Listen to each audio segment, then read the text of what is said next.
Good afternoon, everybody. So this is going to be a two-part presentation. Okay, I'll start talking about metaprogramming, and then Red Yeah. is going to talk about plugins, native plugins with Unity. So I'm the creator of the Boo programming language and the author of the JavaScript implementation that runs inside Unity. We call the compiler unit script, but it's a JavaScript implementation with some sugar, right? The limits of my language means the limits of my world. I'd like to start with a bit of a digression here.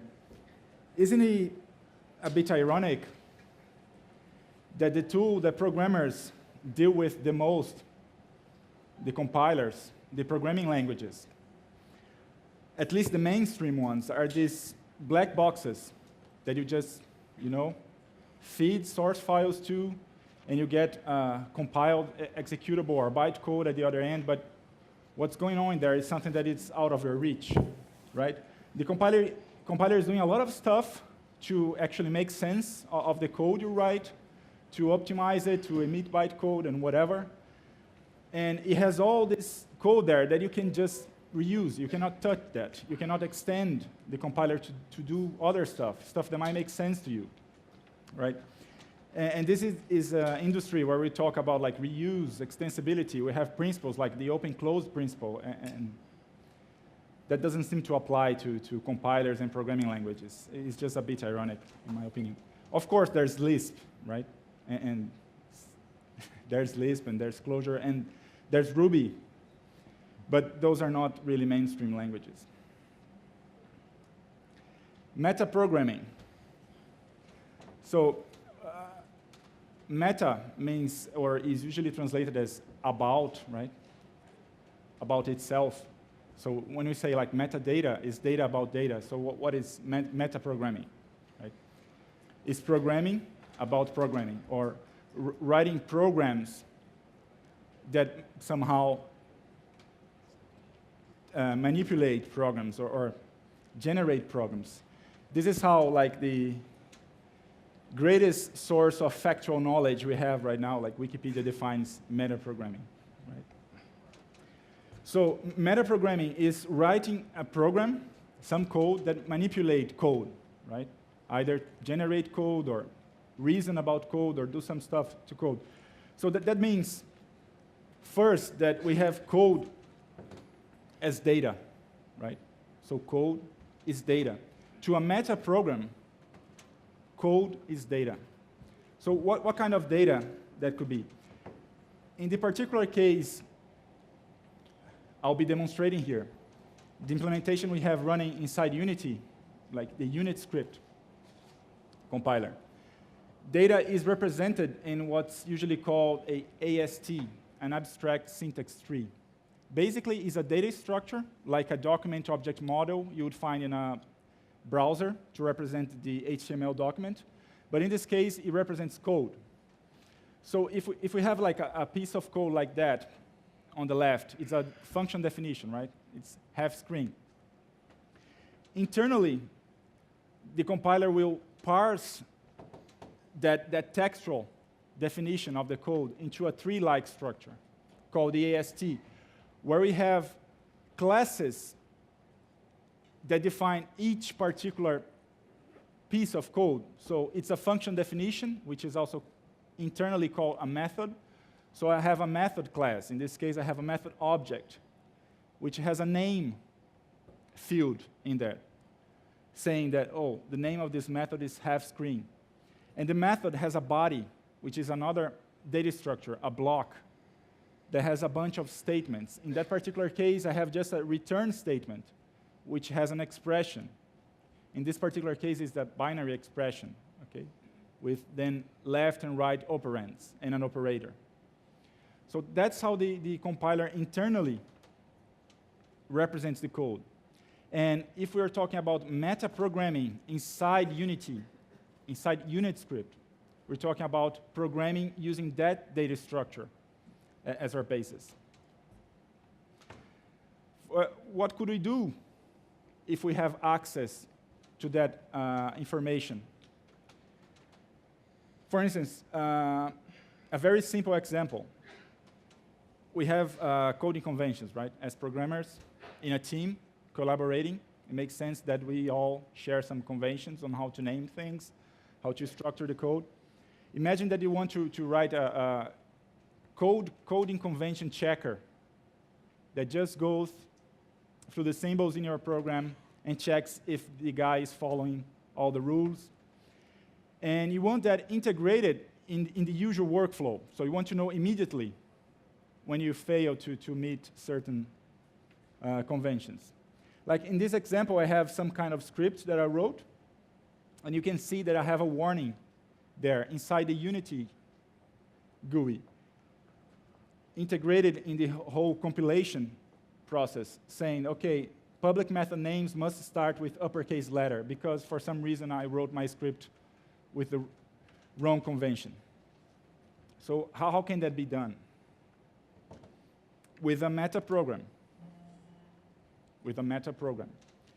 And the first kind of metaprogram I want to show is one using the visitor pattern. So I talked earlier about this data structure, right? The code is represented as a tree. So one way to manipulate, to analyze a tree, a common way is to use a visitor. A visitor is some piece of code that will be notified about every node in a tree. You ask the visitor, or you ask the tree, please accept this visitor, and then the tree will notify the visitor about each node. In this case, I have some code written in JavaScript, okay? The first two lines are actually importing all the classes from the compiler. And you see it's bool.lang.compiler. And that probably rings a bell, or some bells with some people, for error messages and stuff like that. The reason is unit script is a layer on top of the Bool programming language. Okay? The Bool programming language is an extensible language. It is also an infrastructure for writing languages. Okay? So unit script reuses all that infrastructure and just presents itself as a JavaScript language. So here I'm writing a class, okay, is my coding conventions checker, and I'm saying this class is going to be a depth first visitor. That's a class that comes with the compiler and lets you simply visit these trees that the compiler generates. How? By overriding specific functions, like the onMethod function that we have there. So I'm just asking the compiler to notify me whenever I have a method, and I'm using the data members in the method, like node is public and node name, to check if the guy, the programmer, is following the conventions. And if the conventions are not met, I just emit a warning using this compiler warning collection that comes from the compiler. Okay? So that's a metaprogram. It's using the data structures of the compiler to extend what Unity will do when compiling my code. But that's not enough to make it work, because we didn't actually make the connection between Unity, or the Unity compilation process, and this code, right?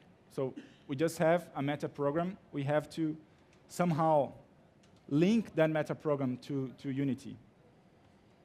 One way of doing that is using what's called attributes or annotations, if you come from a Java or JavaScript world. So you see those guys highlighted in blue. Those are attributes. Microsoft, with the .NET framework and basically what we have in Unity is a .NET implementation, right, provided by the Mono project, was to introduce the word, to make mainstream the concept of metadata, right? And those attributes in the Microsoft Mono world are usually just metadata. They just add some annotation to your classes. You probably have seen those for customizing the editor, for instance, when you can add new menu items to the editor, to the Unity editor, by annotating functions with the menu item, right, annotation. So that's metadata. With unit script and bool, those guys can actually be meta programs if they happen to implement a particular interface, okay? So, for instance, if I write an attribute like that, okay, it's the check coding conventions attribute. It extends abstract AST attribute. So it's an attribute to the AST. This class is just a convenience class that comes with the compiler and already implements the interface for us, but the compiler only cares about the interface. And the only thing we have to do is to override a function, the apply function. Okay? So whenever the unit script compiler or the bool compiler finds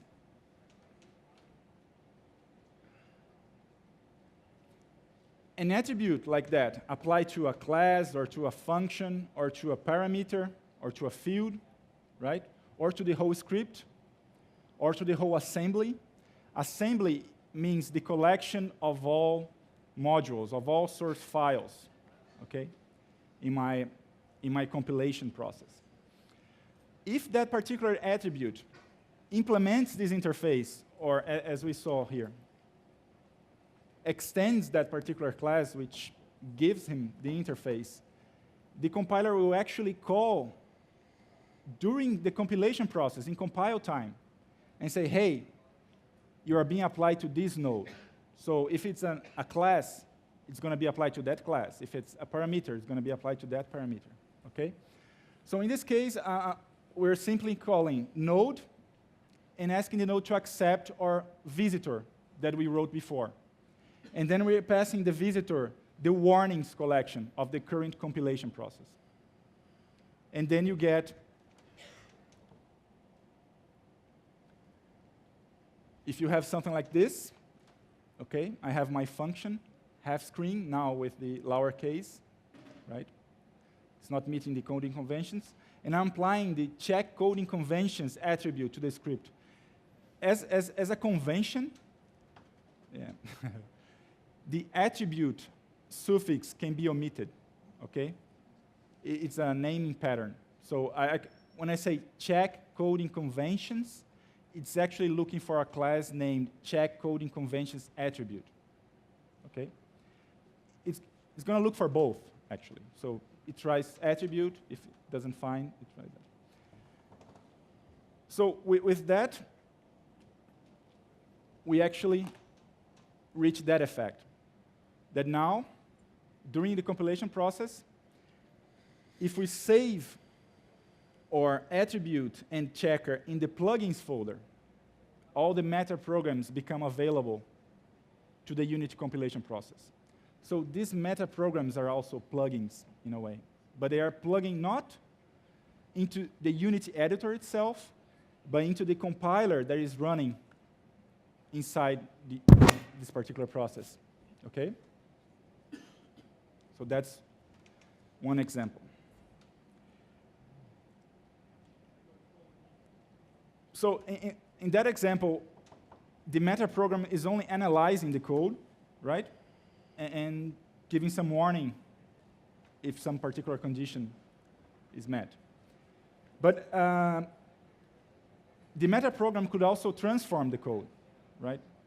I might want to write my special optimizer, or I might have particular design patterns that I want to enforce, and I want to generate code for that inside the compilation process, okay? It's commonly said that, well, I have no reason to doubt it actually, that multiplication is a few hundred cycles faster than division. But I usually never go beyond VM level, so I wouldn't know. I just take it for granted that that's true. But let's say we want to write code that optimizes our division operations and turn them into multiplications. For this particular case, let's just take the single instance of division by 2. Okay? So we're going to turn any division by 2 in the code base as a multiplication to 0.5. Okay? And optimize our JavaScript code. For that task, the compiler comes with a particular kind of visitor called a transformer. So in the first line, I'm no longer extending depth-first visitor. I'm extending a depth-first transformer. Simply because that particular class allows me to more easily replace nodes in the tree as I visit the tree. Okay? But when I write code like this, metaprograms like this, it can get overwhelming quite quickly, right? Because we're trying to detect patterns using JavaScript. In this case, we're visiting every binary expression. The code is overriding the leave binary expression, because as I'm visiting each binary expression, as I'm leaving each binary expression, I want to change it, so I do it recursively for all the binary expressions that might be nested. So I check if it's a division operator, if the denominator is an integer literal expression, and if it's the value 2. And if all those conditions are met, then I'm creating a new node, which is a binary expression that multiplies whatever was in the left of the expression, right, by a new double literal expression, 0.5. And then I replace the current node. Okay. But you can see it can become quite tedious, right, to do metaprogramming in an object-oriented language, manipulating trees and data structures and stuff like that, right? But there's a better way. Or the right way. So as I said, JavaScript, or unit script, is this implementation of JavaScript on top of Boo, right? And Boo has rich metaprogramming facilities built in, right? Boo was meant to be a vehicle for metaprogramming, for extensibility.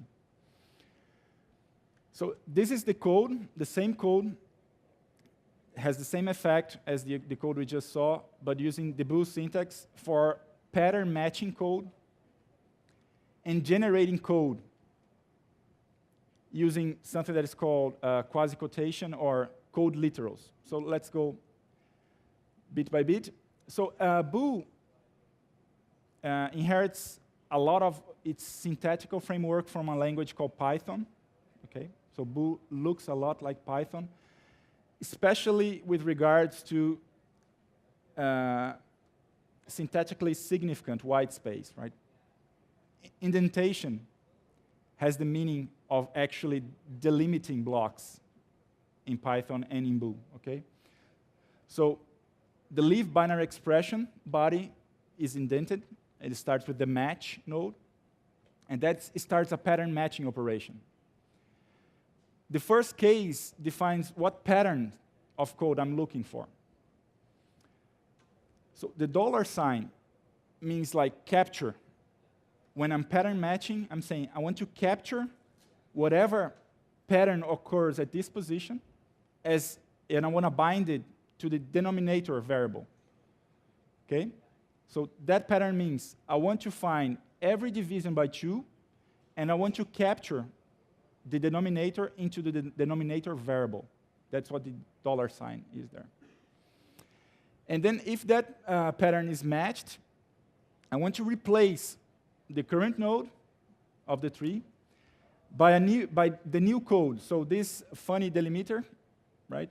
It's used there to mean I want to construct a new piece of code, and now I want to splice it in whatever the denominator was that I captured into this position here.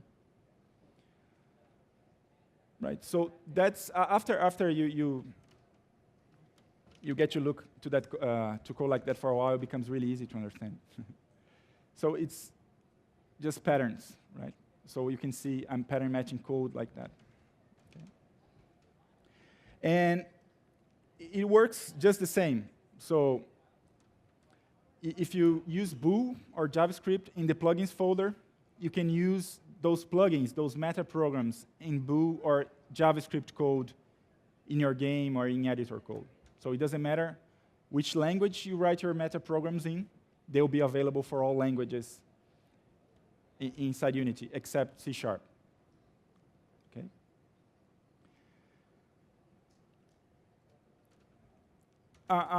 Another example, just to show how you can construct like complex pieces of code.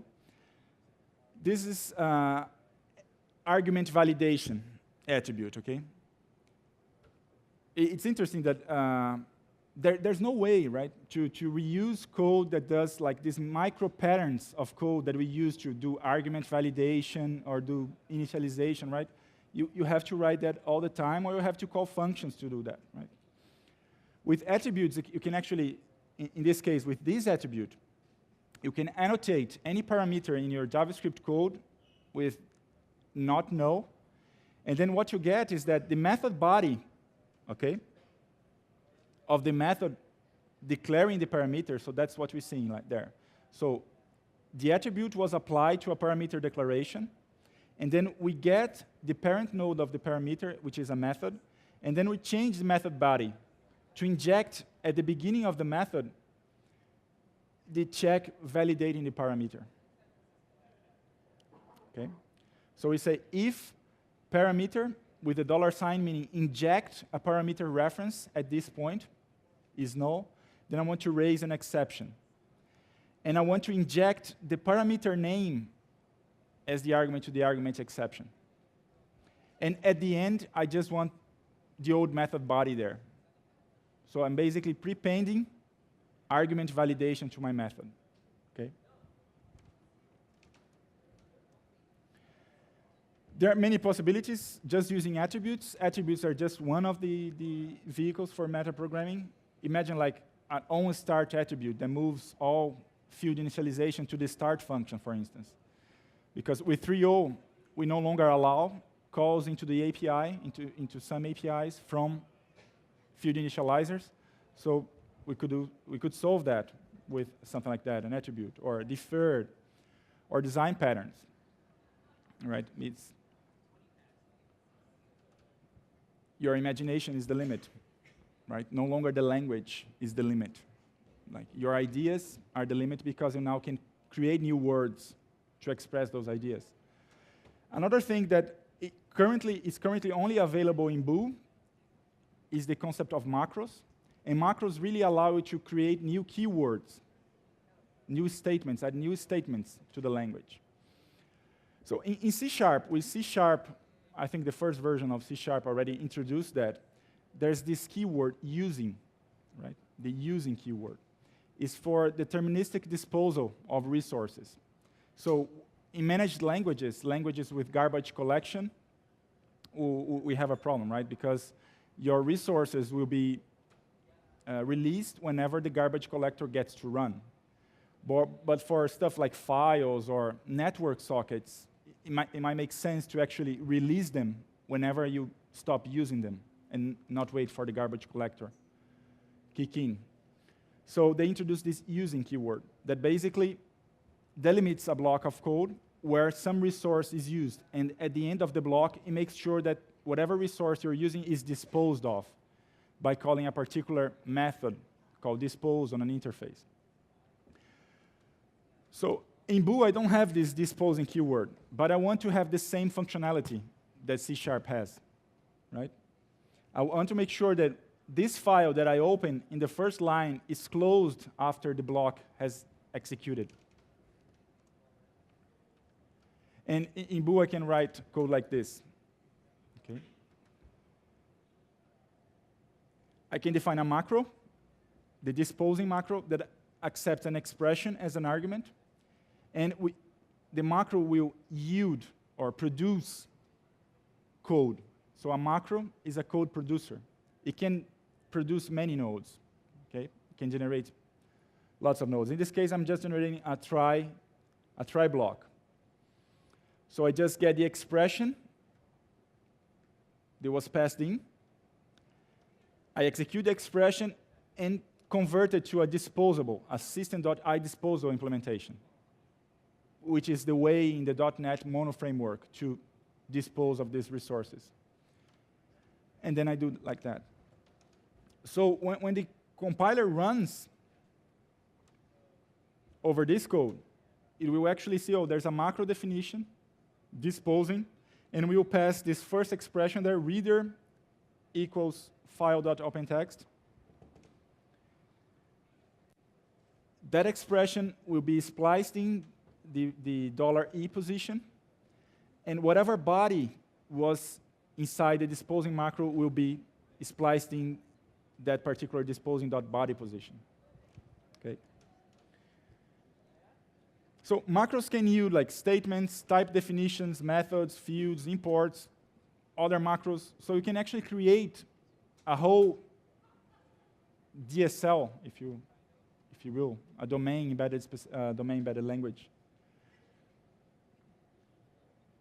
So you can create your language for defining whatever you want to define. So you want to define a better language for state machines, or for GUI that generates code using your specific patterns. Then you can just have this code generation working for you inside the Unity, integrated in the compilation process. Okay. So I'll end with the quote again.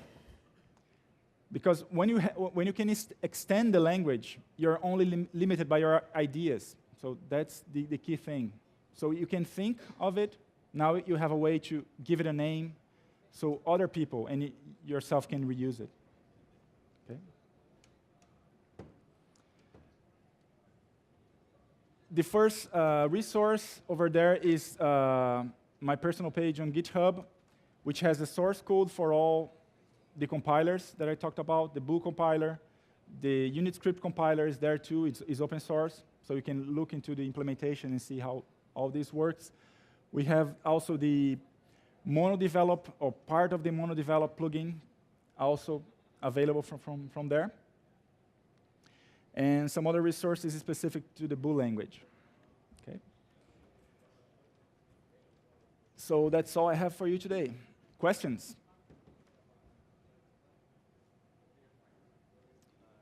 Just for the microphone, please. Hey, so I was curious about the differences between reflection and C# and metaprogramming using Boo. Could you give some examples of things where reflection just couldn't do this that Boo could, or vice versa, to help people who I haven't gone to like the limits of what reflection can do, and you just sort of played with it. But can you kind of elaborate on when does it make sense to use one versus the other?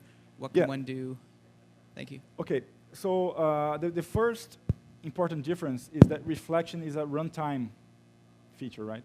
So whenever you are reflecting over code using the system.reflection classes, so that's happening in runtime. So yes, it is metaprogramming because you have a program reflecting on another program or itself even, right?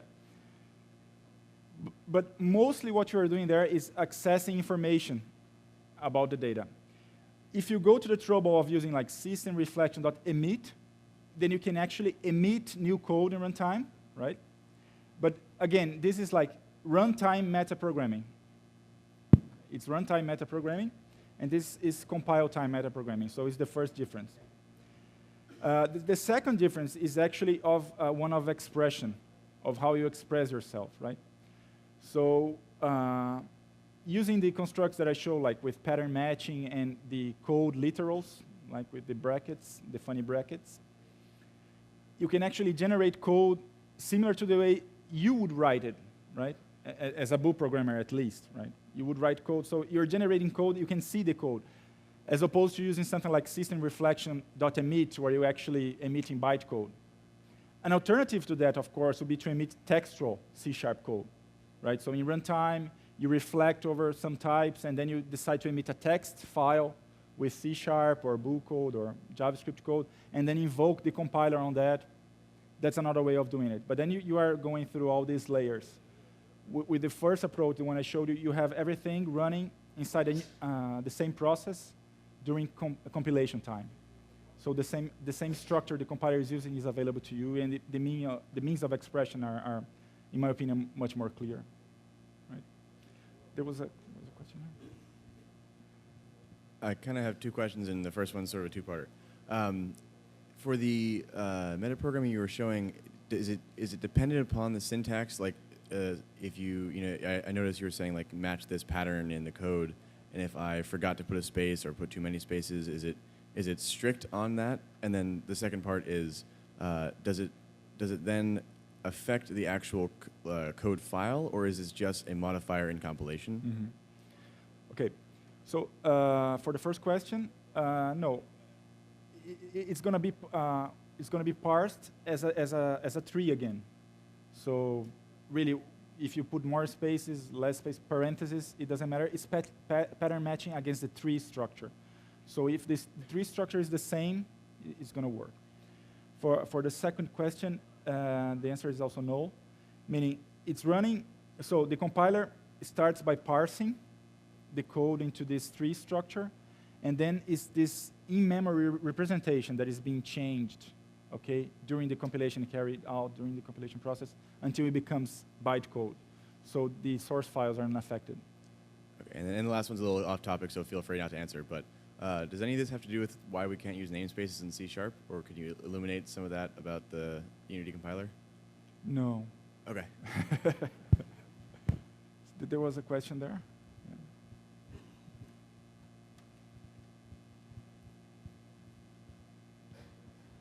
I've just got two quick questions. How many people use Boo in Unity? As a hands up. Is that real? Like we say, no one here uses Boo.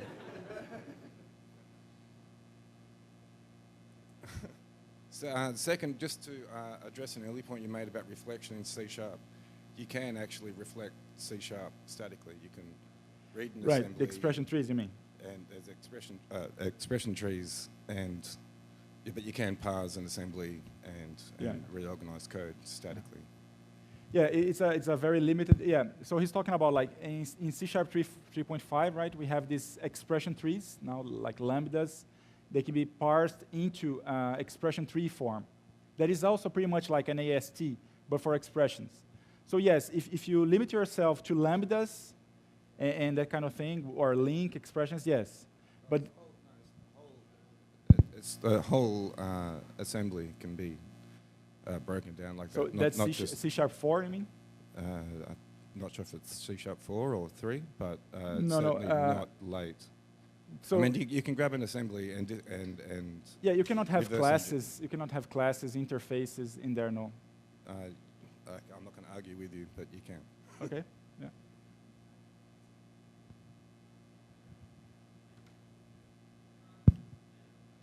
I have two small questions. Yeah. The first one is regarding JavaScript.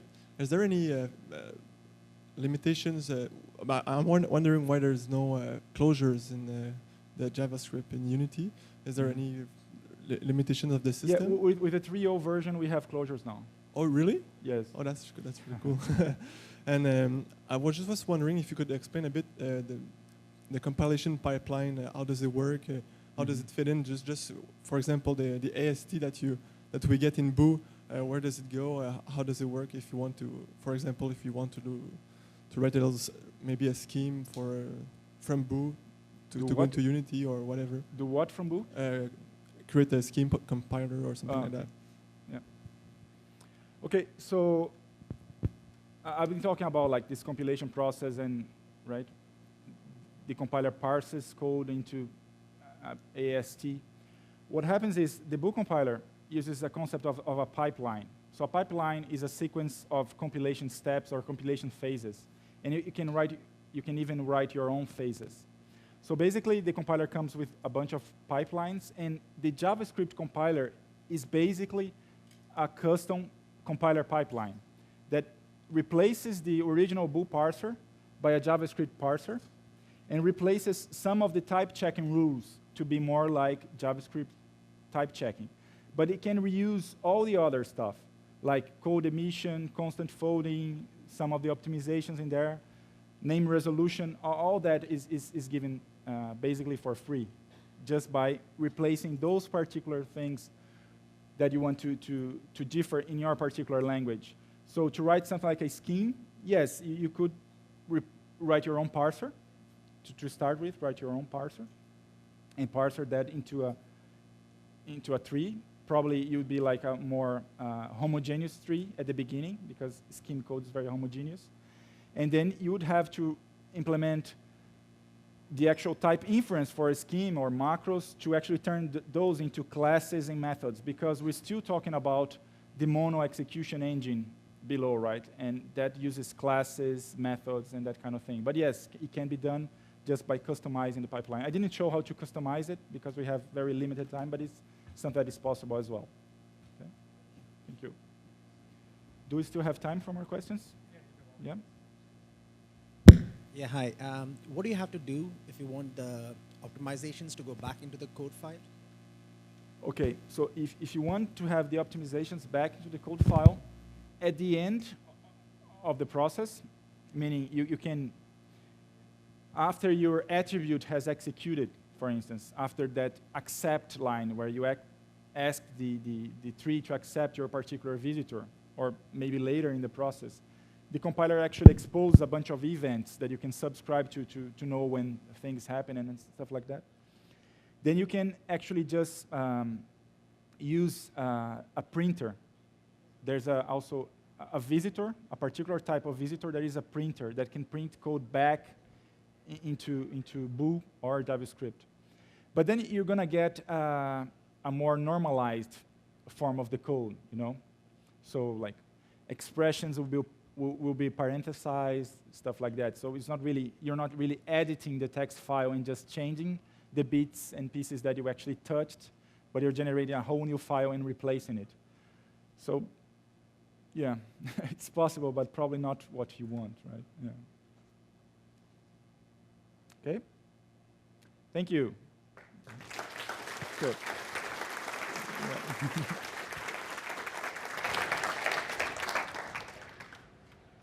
Okay, so we'll dive right into native plugins then. So quick introduction thing, I'm Rhett Crocker. I have a company called Republic of Fun. We do iOS and console titles.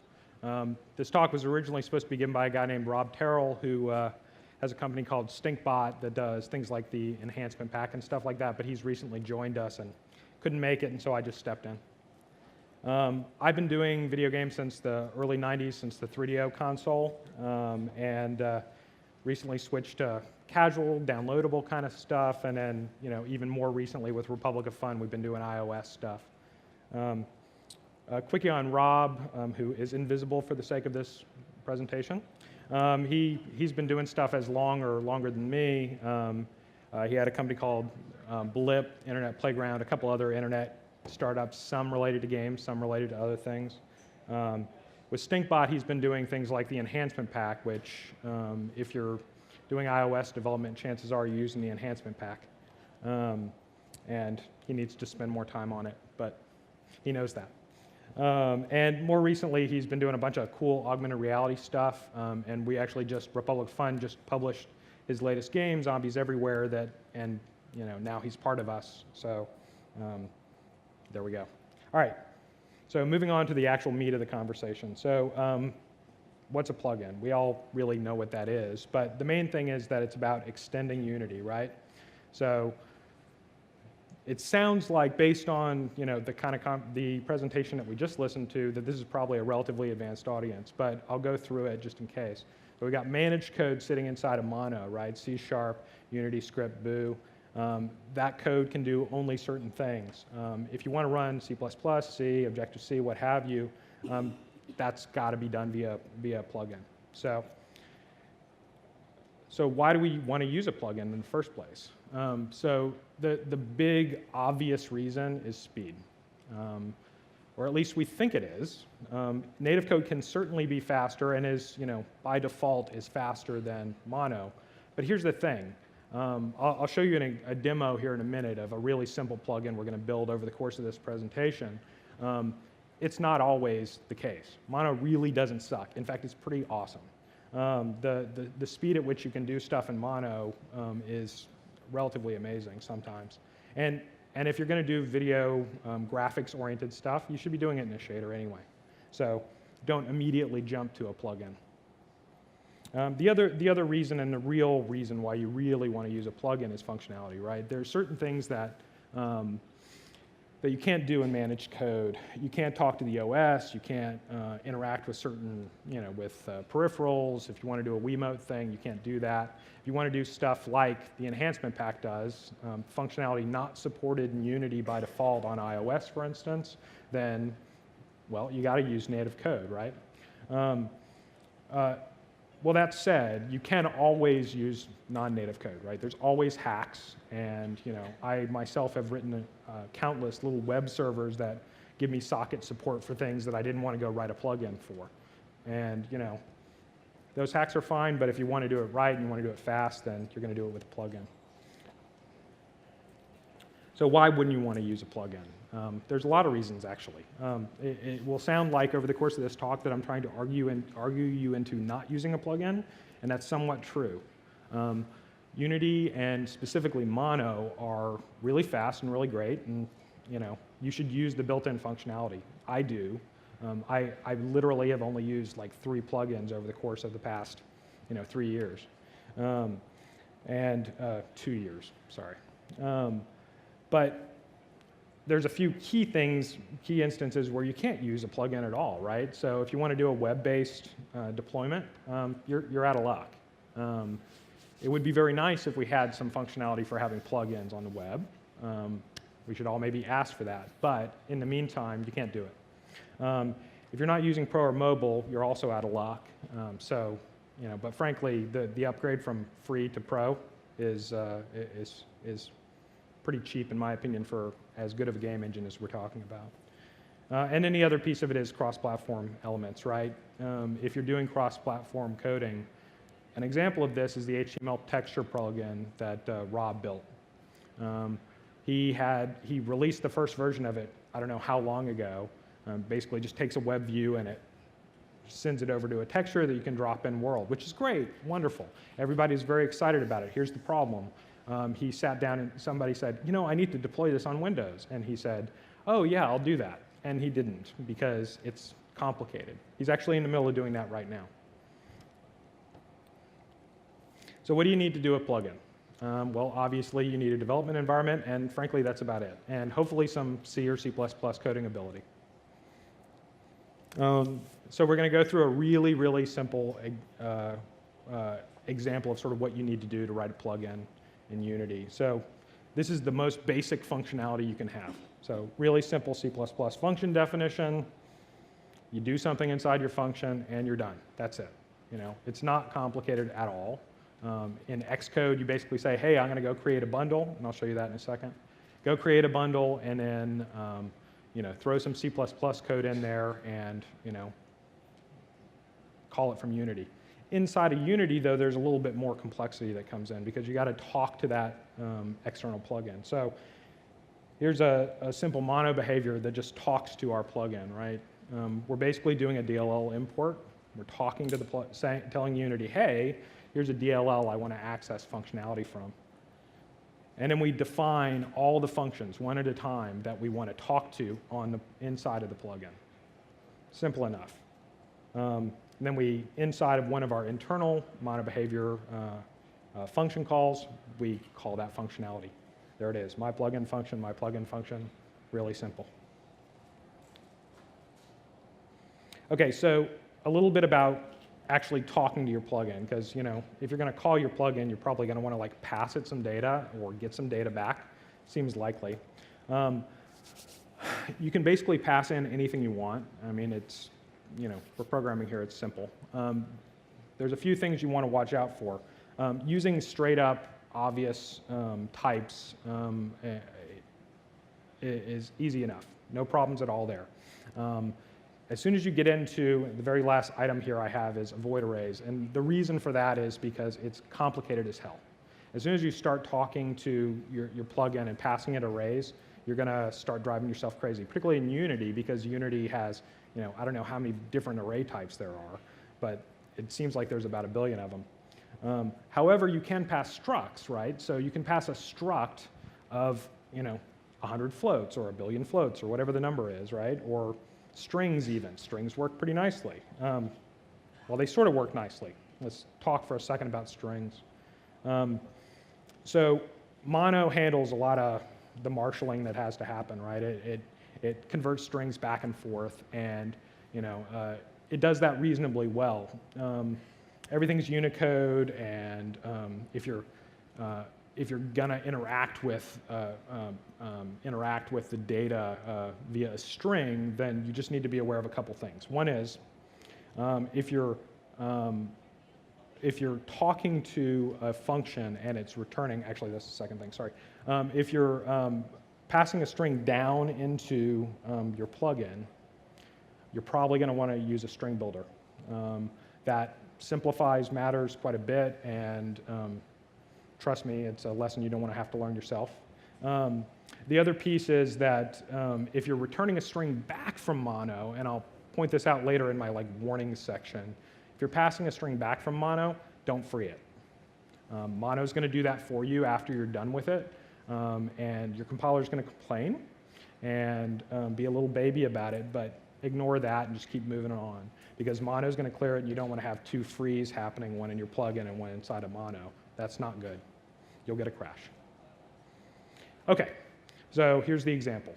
We're going to go through a really, really simple example of writing a plugin. Not very many lines of code, not great functionality, and actually not a particularly good example. I'll show you when you actually see the demo. It's not a particularly good example of when you would actually want to write a function. But all we're going to do is we're going to pass out a texture to our plugin. Our plugin is going to walk through all the pixels of that texture, and it's going to invert all the colors in memory space, right?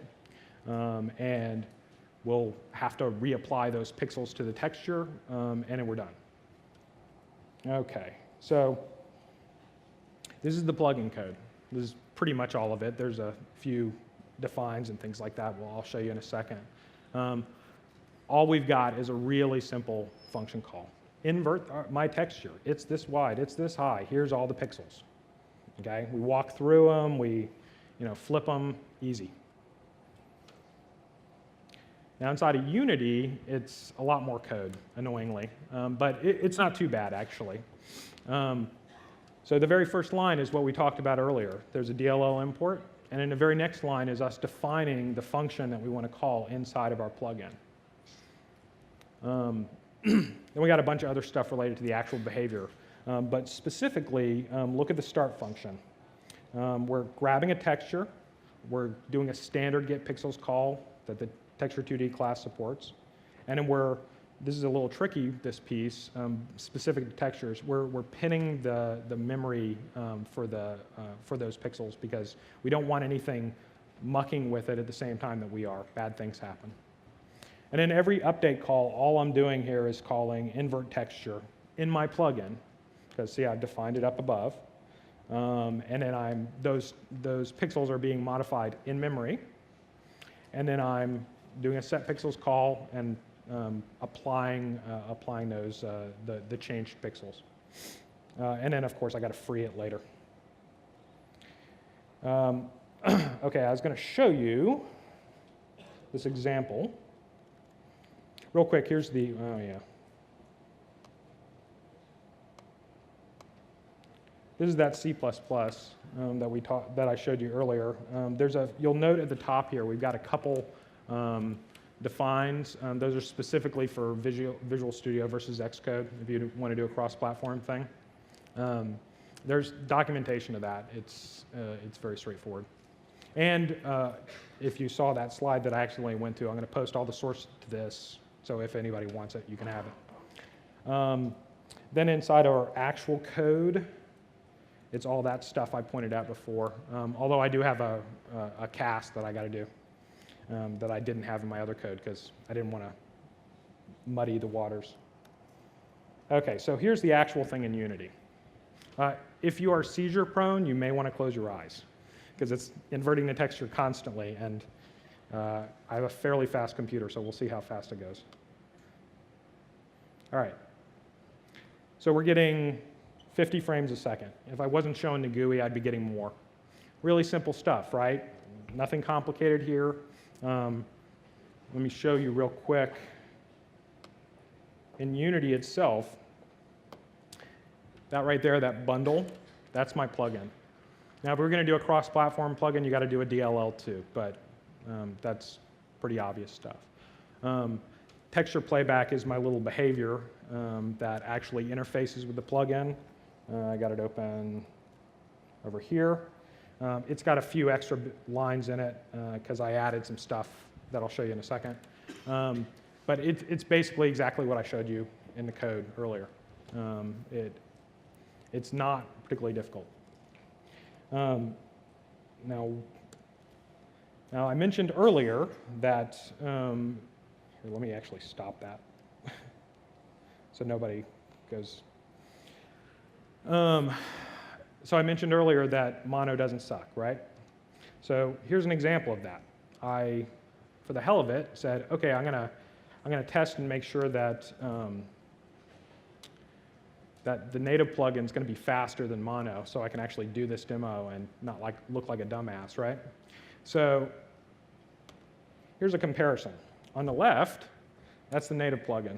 On the right, which it's about to switch to, that's mono. I don't know if you can see the frame rate there, but it basically stays right at the same frame rate. Now I have a very fast machine, it's brand new, all that BS, but it's still pretty relevant to note. Now if I keep doing that same thing, and I just add more and more textures, each and every one of those cubes is a different texture, like a different texture file. On the left side, the native plugin version, it gets around 13 frames a second. Once we get over to the mono version, we start dropping. But you'll note it drops by like half a frame a second. That's still very, very good. Now, if you're doing this with thousands of textures across an entire game, which if your game is called Choose Your Robots or Go, maybe that is a good idea. But if you're doing that with thousands of textures across your game, then obviously native is going to be faster, right? That said, the mono implementation is way simpler to understand. Here, let me show you this is the JavaScript, the Unity script. Less lines of code by a lot. And now here's the other note that I was going to say about that. When you're doing your profiling, when you're comparing your native stuff and you're comparing your managed stuff, make sure you are comparing apples to apples, because what happens all the time, I dealt with this 2 days ago, is you're sitting there saying, hey, my managed code really sucks, and I don't know why.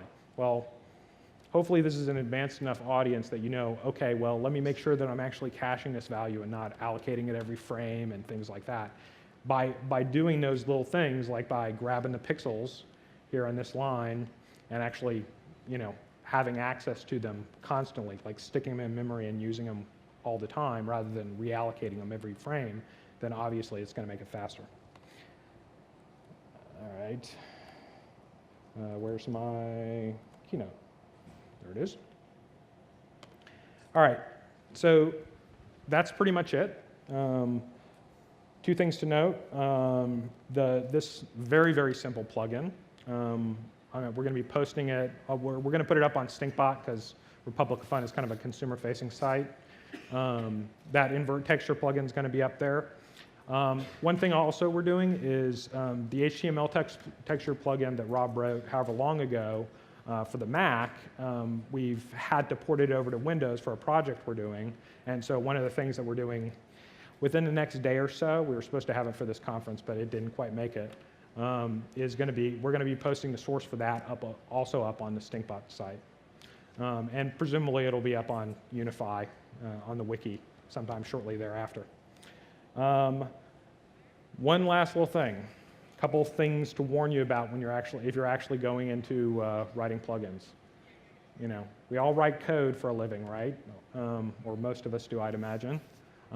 So keep your interfaces simple. When you're talking to native, when you're writing plugins, that gets, and you've got a C# version of it, and you've got your C++ version of it, and your other behaviors are interacting with it. Make sure you got things clean and simple. And then this is a biggie. This is actually a bug that maybe will be fixed someday. But Unity keeps the plugin open. So if you're like sitting there working on your native code and working inside of Unity at the same time, if you do a new compile and drop it down into Unity, you got to actually quit Unity and come back in. That's something that, if I'd known that a long time ago, it would have actually saved a night's sleep. That's it. So any questions? Don't ask any hard ones. I'm not very smart. I was going to ask about if you have any experience with, or at least can just shed some light on the process of doing these plugins with NDK on Android. No, not yet. Actually, that's something we're going to have to deal with very soon. So I don't really have anything good to say about that yet. We'll post something on the forums or something once we've actually done it. I assume somebody else has done it already, so I got to imagine that somebody smarter than me can actually say. And I was also going to ask you, I mean, you mentioned about cross-platform plugins. Is there a process in Unity to sort of like, you know, if you for whatever reason just can't, you know, put all the functionality in both platform versions, is there kind of a fallback system or anything like that within Unity? Not that I'm aware of. I mean, you can always use the define, the if-def kind of stuff inside of Unity. I don't do that very often myself. I tend to, when we've done cross-platform stuff that requires plugins, HTML texture actually has an example of this. Oh, no, it doesn't, not anymore, sorry. We went to Berkelium. So it used to have an example where some piece would work on Mac and not on Windows and vice versa. And so we just had, you know, basic functions that, you know, like existed but didn't implement the functionality. They basically did nothing, which is not a particularly good fallback, but it's not awful either. So.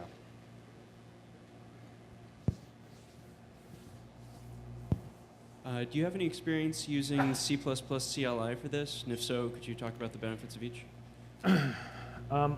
No, I've never done it that way. So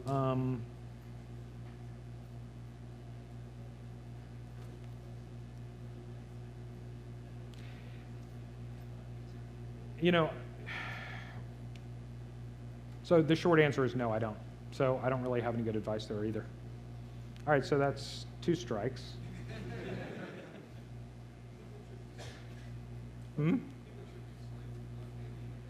I can't hear you, I'm sorry. The microphone's coming.